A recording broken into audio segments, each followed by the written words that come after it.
ตามความสบายของแต่ละคนถนัดในทำขอใดก็เอาทำขอนั้นเลย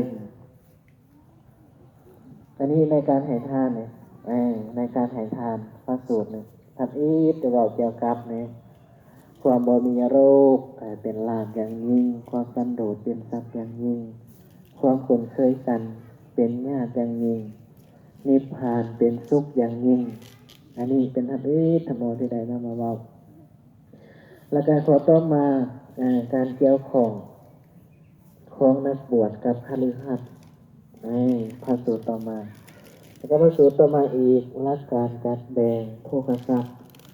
จัดสูตรแหละแล้วพระสูตรต่อมาทหารของคนดีที่อยู่ที่สุดทีนี้ทางเราบอกจะอันนี้ส่วนการฟังธรรมก่อนนั่นบอก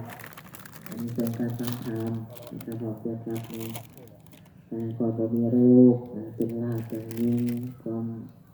สันโดษเป็นทรัพย์อย่างยิ่งความสมชื่อกันเป็นญาติอย่างยิ่งปณิพพานเป็นสุขอย่างยิ่งแต่ว่าในเรื่องความเกี่ยวของนักบวชกับคฤหัสถ์